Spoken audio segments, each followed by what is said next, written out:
Bismillahirrahmanirrahim. Assalamualaikum warahmatullahi wabarakatuh. Alhamdulillahirabbil alamin. Wassalatu wassalamu ala sayyidil anbiya'i wal mursalin Muhammadin wa ala alihi wa ashabihi ajma'in. Ikhwatal iman, a'azani Allah wa iyyakum jami'an. Usikum wa iyaya bitaqwallah faqad fazal muttaqun haitsu yaqulu rabbuna jalla sya'nuhu fi muhkami tanzilihi ya ayyuhalladzina amanu ittaqullaha haqqa tuqatih wa la tamutunna illa wa antum muslimun. Kaum muslimin dan muslimat sidang jamaah salat maghrib yang diberkahi oleh Allah Subhanahu wa ta'ala. Puji syukur kita tiada hentinya kita panjatkan kehadiran Allah untuk semua taufik, petunjuk, kesehatan, kesempatan yang Allah berikan, sehingga di malam yang penuh keberkahan ini kita masih diberikan kesempatan mengkaji hadis-hadis baginda Rasul sallallahu alaihi wasallam. Nadarallahu imra'an sami'a maqalati fa'addaha farubba muballighin aw 'amin sami'in, kata Rasulullah. Allah akan memberikan cahaya petunjuk di wajah mereka yang mendengar hadis-hadis baginda Rasul sallallahu alaihi wasallam. Kemudian dia memahami hadis itu, mengamalkan hadis itu, dan mengajarkan hadis itu kepada umat Muhammad sallallahu alaihi wasallam. Kadang-kala kata baginda Rasul, orang yang mendengarkan akan lebih memahami, lebih mendapatkan hikmah dibandingkan mereka yang menyampaikan. Salawat dan salam kita doakan kepada Allah Subhanahu wa ta'ala untuk senantiasa mencurahkannya ke habibina baginda Rasul Muhammad sallallahu alaihi wasallam.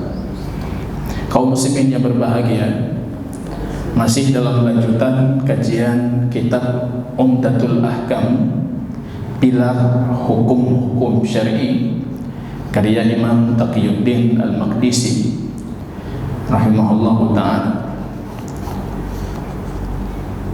Kita di pembahasan terakhir yang kita kaji yaitu bab as-siwak, bab bersiwak, bab gosok gigi, yang mana kita sudah mempelajari perhatian besar dari syariat untuk sunnah siwak itu sendiri.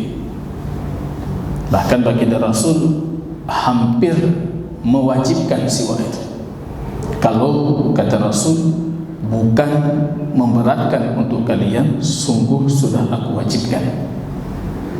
Begitu pentingnya siwak itu. Bahkan baginda Rasul mengajarkan kita bagaimana tata cara kita bersiwak, gosok gigi, kapan saja waktu disunnahkan, dan tentunya siwak gosok gigi itu disunnahkan untuk setiap waktu, tapi lebih disunnahkan di waktu-waktu tertentu yang sudah kita pelajari sebelumnya. Seperti ketika berubah bau mulut atau kondisi mulut kita, ingin mendirikan salat, ketika berwudu, di malam hari setelah makan makanan yang dimasak, itu waktu-waktu yang sangat ditegaskan dalam syariah untuk kita mengambil siwak dan melakukan gosok gigi itu. Ini mencerminkan jamaah kaum muslimin bagaimana sumu asy-syariah, tingginya syariah ini, bagaimana besarnya syariah kita itu. Bahkan untuk perihal gigi kita itu, nah, ketika ego gigoro yang sakit, tapi syariah kita memberikan kita perhatian besar untuk itu. Yang menariknya jamaah kaum muslimin, hadis yang akan kita kaji, hadis Aisyah sedikit panjang. Di sini ada tempat lain disunnahkan bersiwak. Ya, anda dengar hadis anda dapati. Kapan itu? Indal ihtidhar, ketika sakratul maut. Maka itu fikir kita dalam kondisi hampir meninggalkan dunia, disunnahkan kita bersiwak. Kena meninggal ya, disunnahkan bersiwak. Ini nggak masuk logika kita. Kalau logika kita bersiwak berjumpa dengan orang, kita bersiwak di forum-forum yang dipersaksikan oleh manusia. Tapi ini mau meninggal, Pak. Mau meninggal, Rasul mengajarkan kita. Apa sunnah yang terakhir dilakukan oleh baginda Rasul dalam hidupnya? Bersiwak. Itu sunnah terakhir baginda Rasul. Jadi jangan lagi kita bertanya bagaimana cinta Rasulullah untuk siwak itu. Cinta Rasul untuk siwak seperti apa? Bahkan yang terakhir beliau lakukan dalam kondisi sakratul maut. Selepas beliau bersiwak, beliau wafat. Sunnah terakhir yang diajarkan oleh baginda Rasul ketika sakratul maut bersiwak. Ini sunnahnya. Para ulama kita sepakat untuk penetapan sunnah ini.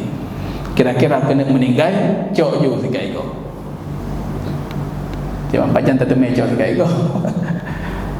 Tapi begitu urgennya syariah siwak itu.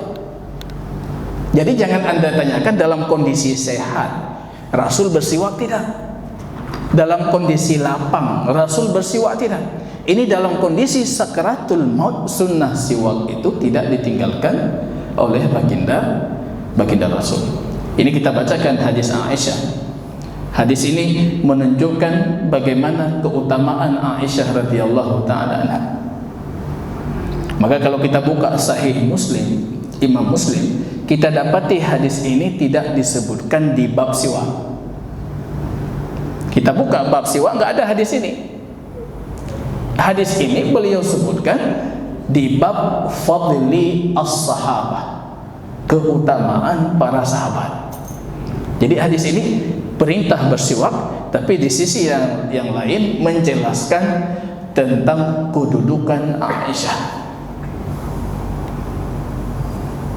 yang menceritakan bagaimana kondisi baginda Rasul menjelang akhir hayatnya. Rupanya Rasul sangat menginginkan kalau giliran bermalam beliau itu di rumah Aisyah. Rasul punya 9 istri, dibagi-bagi jatah bermalamnya.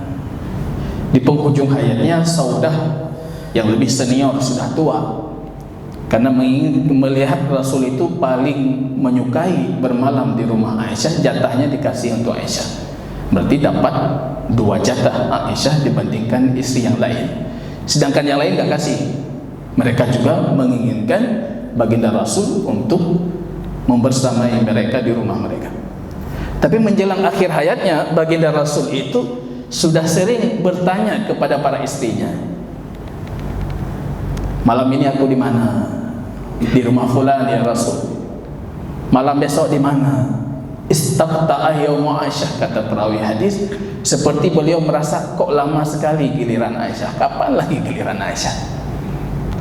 Rupanya itu yang Allah kehendaki, tiba di giliran Aisyah, dan itu hari wafatnya baginda Rasul. Maka kita dapati kuburnya baginda Rasul di rumahnya Aisyah. Karena sunnah para nabi itu diwafatkan di mana, dikuburkan di mana mereka wafat.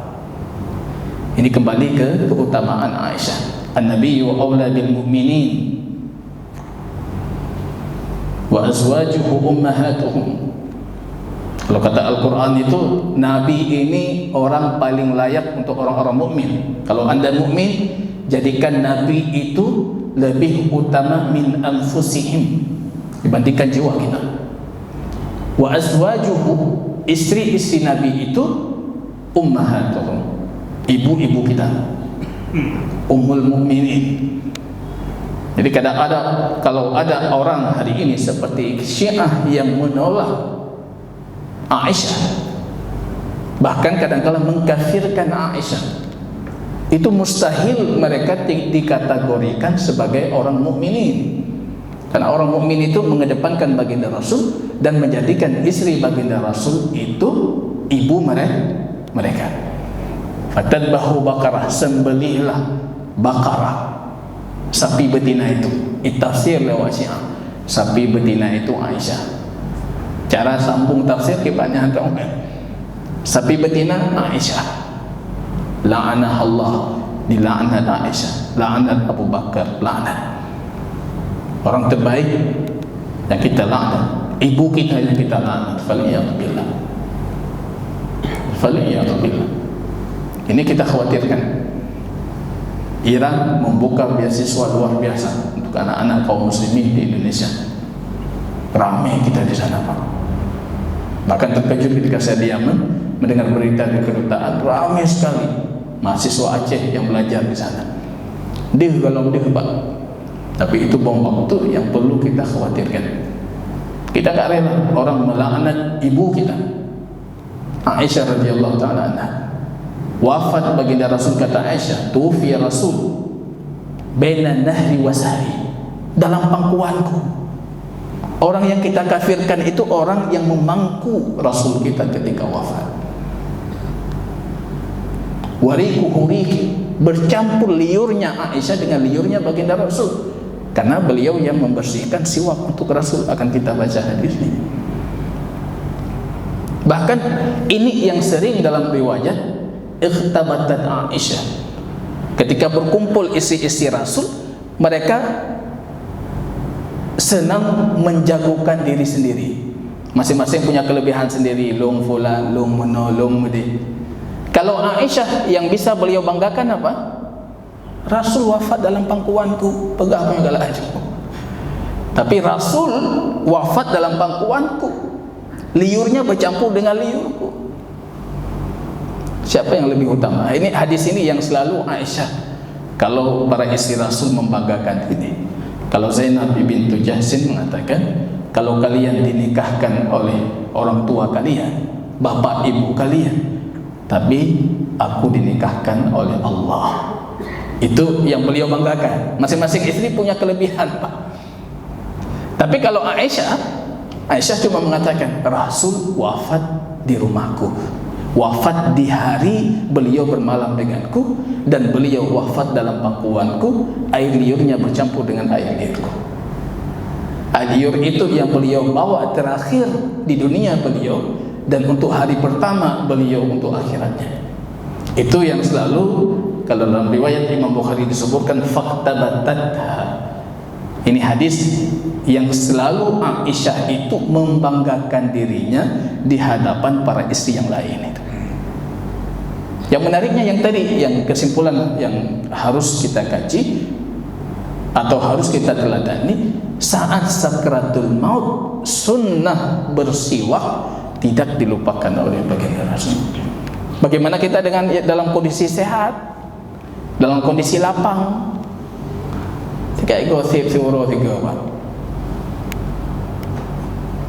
kali sehari nggak cukup, 3 kali sehari nggak cukup juga, karena sunnahnya banyak sekali. Hadisnya jamaah kaum muslimin, kalau kata Imam Ibn Jauzi, ini keutamaan rumah tangga Abu Bakar As-Siddiq. Karena hadis ini bercerita tentang keluarga Abu Bakar, anak-anak Abu Bakar, Aisyah, Abdurrahman. Enggak ada sahabat lain yang kakeknya sahabat,